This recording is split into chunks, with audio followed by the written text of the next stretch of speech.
एवं सहयोग का गोरखपुर घोषणा पत्र। महायोगी गोरखनाथ विश्वविद्यालय गोरखपुर एवं महाराणा प्रताप महाविद्यालय जंगल भूषण के संयुक्त तत्वावधान में दिनांक 1 से 3 मार्च 2024 को आयोजित भारत नेपाल सांस्कृतिक अंतर संबंधों की विकास यात्रा अतीत से वर्तमान तक विषयक 3 दिवसीय अंतर्राष्ट्रीय संगोष्ठी में दोनों देशों के अकादमिक विशेषज्ञों, राजनेताओं, विभिन्न संस्थानों एवं संगठनों के प्रतिनिधियों ने 3 दिन तक सम्यक विचार विमर्श किया। इस विमर्श से प्राप्त निष्कर्षों को आपसी सहमति के घोषणा के रूप में पारित करने का प्रस्ताव किया जाता है। इस घोषणा पत्र, जिसे हम गोरखपुर घोषणा पत्र या गोरखपुर डिक्लेरेशन कहेंगे, उसके मुख्य संकल्प बिंदु निम्नवत है। पहला, हम सभी इस बात से पूर्णतया सहमत हैं कि भारत नेपाल संबंधों की मूल प्राणवायु दोनों देशों के मध्य सदियों पुराने धार्मिक, सांस्कृतिक और आध्यात्मिक संबंध हैं। हमारा मानना है कि दोनों देशों के इस विशिष्ट संबंध को बनाए रखने के लिए दोनों देशों के नागरिकों, बौद्धिकों, राजनेताओं एवं युवाओं को इन सांस्कृतिक संबंधों को पुनर्जीवित करने तथा निरंतर प्रतिष्ठित करते रहने का कार्य करना होगा। हम सभी निश्चय करते हैं कि दोनों देशों के नागरिकों, विशेष रूप से शैक्षणिक क्षेत्र में कार्य करने वाले व्यक्तियों और संगठनों को नियमित रूप से ऐसे संवाद और विमर्श कार्यक्रमों का आयोजन बारी बारी से दोनों देशों में करते रहना चाहिए, जिससे संबंधों का आधार और अधिक विस्तृत और सुगम हो सके। हम यह भी निश्चय करते हैं कि भविष्य में दोनों देशों के संबंधों को प्रगाढ़ करने के लिए हम नियमित रूप से प्रस्ताव एवं कार्य योजनाएं तैयार करेंगे तथा दोनों देशों के नीति निर्धारकों के समक्ष इसे जनाकांक्षाओं के प्रस्ताव के रूप में प्रस्तुत करेंगे। यह प्रस्ताव आज इस संगोष्ठी के समापन अवसर पर आप सभी के सहमति और समर्थन के लिए रखा जाता है। आदरणीय मंच और आदरणीय सभागार में उपस्थित सज्जन, यदि आप इसके प्रति अपना समर्थन जाहिर करते हैं तो ध्वनिमत से अपना समर्थन व्यक्त करें। बहुत बहुत धन्यवाद।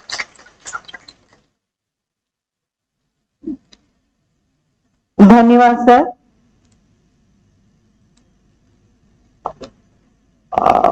ये आपका प्रस्ताव बहुत ही अच्छा है और उम्मीद है कि आगे भी इस पे इस तरह की संगोष्ठी का आयोजन किया जाता रहेगा और हम दोनों राष्ट्रों के जो रिश्ते हैं और इसी तरह के संगोष्ठी और आपसी प्रयासों से सफल आगे बढ़ते रहेंगे। नेपाल के विद्यार्थी संगठन प्राज्ञिक विद्यार्थी परिषद के कार्यकर्ता श्री कृष्ण हुमागाई जी छात्र विचार नाम से एक द्वैमासिक पत्रिका का प्रकाशन करते हैं। आप इस पत्रिका के संपादक भी हैं। आप अपनी पत्रिका की कुछ प्रतियां महाविद्यालय के पुस्तकालय को भेंट स्वरूप देना चाहते हैं। मैं आपसे अनुरोध करती हूँ उक्त प्रतियां महाविद्यालय के प्राचार्य डॉक्टर प्रदीप कुमार राव जी को भेंट करने की कृपा करें।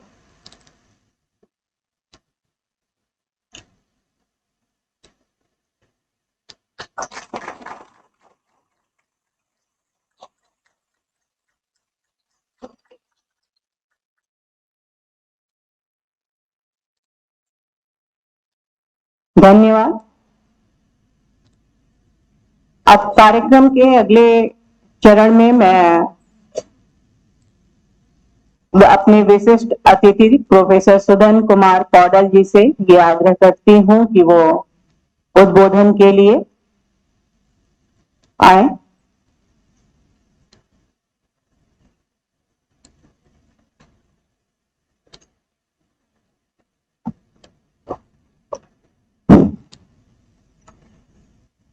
हरि ओम। ब्रह्मणो ब्रह्मवर्षसी जायता महाराष्ट्रे राजन्यः शूरैकव्योतिव्याधिभारतो जायता दोग्धीर्धेनुगोडा नड्वानासु सप्तिपुरन्दिर्जोखा जिष्णुरथेष्टा सवेयोऽध्युभाष्य यजमानस्य वीरो जायतां निकामे निकामेनः पर्जन्यो वरेखतु फलवत्यो न ओषधयः पच्यन्ताम् योगक्षेमो नः कल्पताम्। भागर्थ विवसंपृक्तौ भागर्थ प्रतिपत्तये जगतः पितरौ वंदे पार्वती परमेश्वर। इस कार्यक्रम की संचालिका आदरणीय पद्मजा सिंह जी एवं कार्यक्रम की अध्यक्ष के रूप में विराजमान दीनदयाल उपाध्याय विश्वविद्यालय गोरखपुर की कुलपति पूनम टंडन जी एवं कार्यक्रम में मुख्य अतिथि के रूप में उपस्थित अमरकंटक विश्वविद्यालय के कुलपति प्रोफेसर श्री प्रकाश मणि त्रिपाठी जी एवं कार्यक्रम के विशिष्ट अतिथि प्राज्ञिक विद्यार्थी परिषद नेपाल के महासचिव नारायण प्रसाद ढकाल जी, विशिष्ट अतिथि हमारे मित्र नेपाल से पधारे हुए त्रिभुवन विश्वविद्यालय संस्कृत विभाग के प्राध्यापक सुबोध शुक्ला जी एवं कार्यक्रम में विशिष्ट अतिथि के रूप में विराजमान हमारे साथ 3 दिन तक साथ रहकर इस कार्यक्रम के आयोजन में इसका सहजीकरण में योगदान देने वाले विशिष्ट प्राध्यापक आदरणीय हर्ष कुमार सिन्हा जी एवं कार्यक्रम के प्रतिवेदक आदरणीय मित्र एवं मेरे नेपाल से यहाँ पधारे हुए मेरे साथ पधारे हुए वाल्मीकि विद्यापीठ के प्राचार्य प्रोफेसर डॉक्टर भागवत ढकाल जी, त्रिभुवन विश्वविद्यालय इतिहास विभाग के प्रोफेसर राजाराम सुवेदी, नेपाल से पधारे हुए हमारे मित्र साहित्यकार नवीन मंदु पहाड़ी, प्राज्ञिक विद्यार्थी परिषद के कृष्ण बजगाई, हमारे मित्र हमारे साथ पधारे हुए शोधार्थी मित्र वीरेंद्र महाराज जी और यहाँ उपस्थित भारत के अतिथिगण और इस महाविद्यालय के अध्यापकगण, कर्मचारीगण और विद्यार्थीगण में सभी को हार्दिक अभिनंदन करता हूं नेपाल की ओर से। मैं अत्यंत प्रसन्न हूं।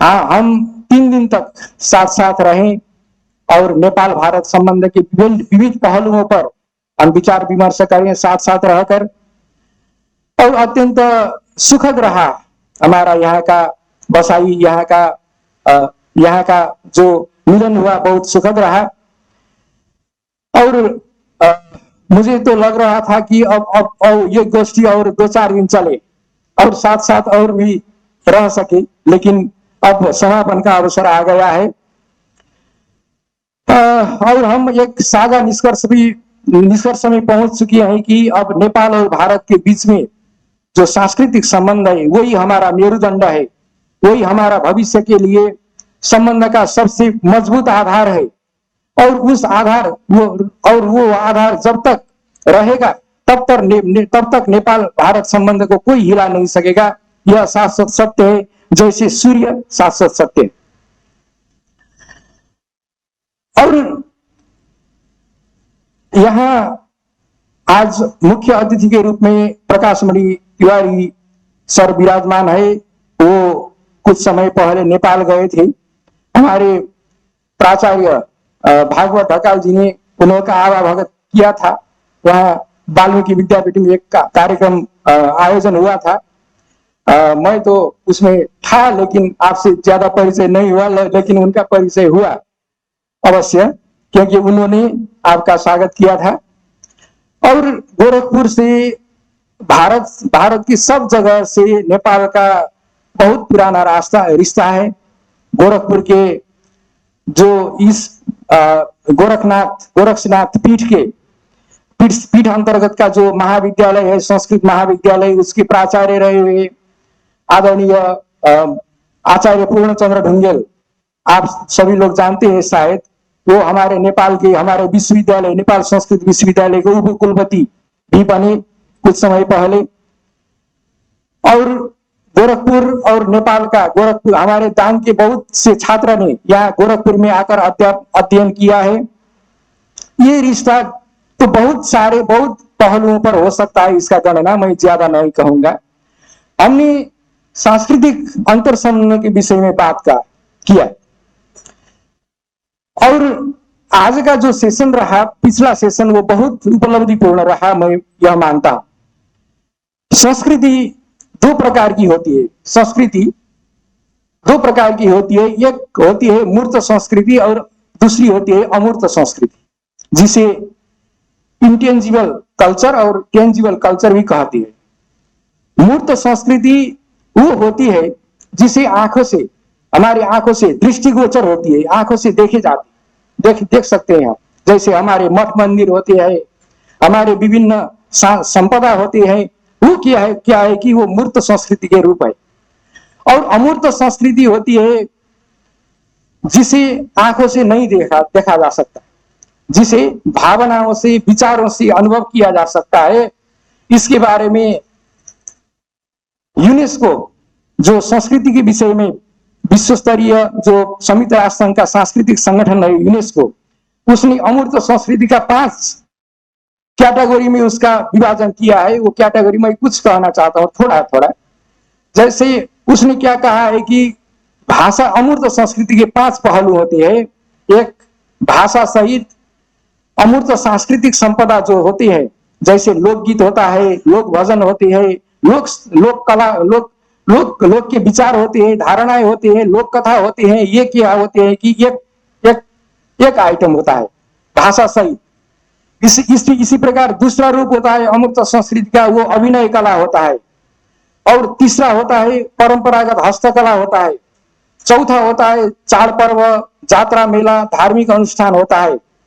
और 5वां रूप होता है पारंपरिक अंतर्ज्ञान होता है, जो जनजातियों में, विभिन्न समुदाय में अंतर्ज्ञान होता है। कोई समुदाय में सर्प के विष झाड़ने का कला होता है, किसी समुदाय में औषधि का विभिन्न रूप होता है, किसी का झाड़ फूक, तंत्र मंत्र जानती है किसी समुदाय में, ये अंतर्ज्ञान होता है। और ब्रह्मांड से संबंधित विविध धारणाएं भी होती है, ये होती है अमूर्त संस्कृति के विविध रूप।